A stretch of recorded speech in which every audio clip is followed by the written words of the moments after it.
দক্ষিণ চব্বিশ পরগনা মগরাহাট ২ নম্বর ব্লকের অন্তর্গত মগরাহাট পূর্ব বাকিপুর গ্রাম পঞ্চায়েতের দক্ষিণ হালদারপাড়া এক পরিবারের উপর বেধড়ক মারধরের অভিযোগ করল আর এক পরিবারের বিরুদ্ধে। স্থানীয় সূত্রে জানা যায় যে আবাস যোজনার ঘর সমস্ত জায়গার দলিলপত্র জমা দিয়ে উপযুক্ত প্রমাণ দেখিয়ে সেখানে ঘর বাঁধতে শুরু করেন গৌতম হালদার, উত্তম হালদার ও মহাদেব হালদার। তারা জানান বিজেপির বেশ কিছু দুষ্কৃতী নিমাই হালদার, রবিন হালদার, শঙ্কর হালদার, সন্ন্যাসী হালদার, নিমাই হালদার ছাড়া একাধিক জনকে সঙ্গে নিয়ে আজ সকালের দিকে তাদের কাজে বাধা দেন এবং মারধর করেন। তারা তাদের জায়গা বলে দাবি করেন এবং ধারালো অস্ত্র দিয়ে তাদের মাথায় আঘাত করেন, এমনকি মহিলাদের পর্যন্ত মারধর করেন বলে জানান। এমনকি ওই জায়গায় আগামী দিনে বাড়ি বাঁধলে তাদেরকে প্রাণনাশের হুমকিও দেয় বলে অভিযোগ করেন। বর্তমানে তারা মগরাহাট প্রাথমিক স্বাস্থ্য কেন্দ্রে চিকিৎসারত অবস্থায় রয়েছে। তারপরে ওই দাদারা মারছে দেখে, ওই একজন মারছে দেখে আবার ফের ওরা ছুটে এসছে। আসার পরে আবার সব সমস্ত লোকের ওরা পুরো রড, এরকম লোহার রড, কুড়ুল, শাবল নিয়ে ওরা রেডি ছিল সমস্ত কিছু। আমরা তো অত কিছুই বুঝতে পারিনি, হঠাৎ করে এরকম মারবে তাও জানি না। কী কারণে মারধর হলো? ওরা বলছে যে ওদের জায়গায় আমরা ঘর করছি, চুরি করে নেই ঘর করছি, কিন্তু আমাদের কোর্ট অর্ডার, পঞ্চায়েত অর্ডার সব কিছু আছে, ওরা কিছু দেখেনি। হঠাৎ করে এসে আমার কালকেরই অর্ডারটা গিয়েছে, তো ওরা কিছু মানছে না, বলছে আমাদের জায়গায় আমরা চুরি করে ঘর করছি।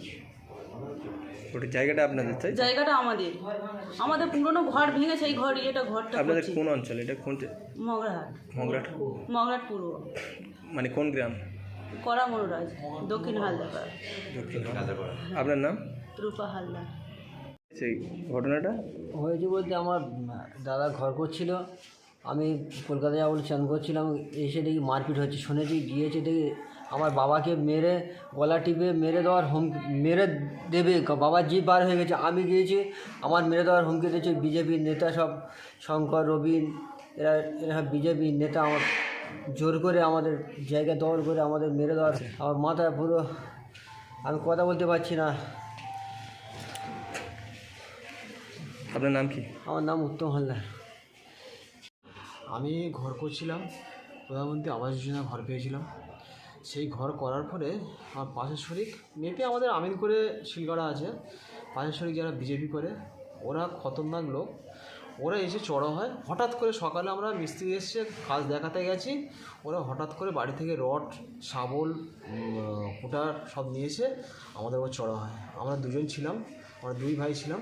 দুই ভাইকে খুব মারছিল, আমাদের মাথার মধ্যে মেরেছে, ইট দিয়ে পিঠে মেরেছে, ভাইকে মাথার মধ্যে ইট দিয়ে মেরেছে। মারার ফলে আমরা চলে এসেছি। আমার বউরা সব গিয়ে ঠেকাতে গেছিলো, যেতে ওদেরকে রড দিয়ে কারো পেটে, ইট দিয়ে কারো পিঠে, এই পায়ে সব মেরেছে। মেরে ফেলার উদ্দেশ্য ছিল, এরকম ছিল। এবং ওনারা এগেনেস্ট পার্টি, বিজেপির পার্টি। তো ওই নিমাই হালদার, প্রদীপ হালদার বলুন, বা ওই শঙ্কর হালদার, সন্ন্যাস হালদার, রবিন হালদার, এরা সব বিজেপির পার্টি। আমরা টিএমসি করে বলে আর প্রধানমন্ত্রী আবাস যোজনা ঘর পেয়েছি বলে, যার জন্য ওদেরকে এতটা হিংসা হয়েছে আমাদের প্রতি। আচ্ছা, আপনার নাম পরিচয়? গৌতম হালদার।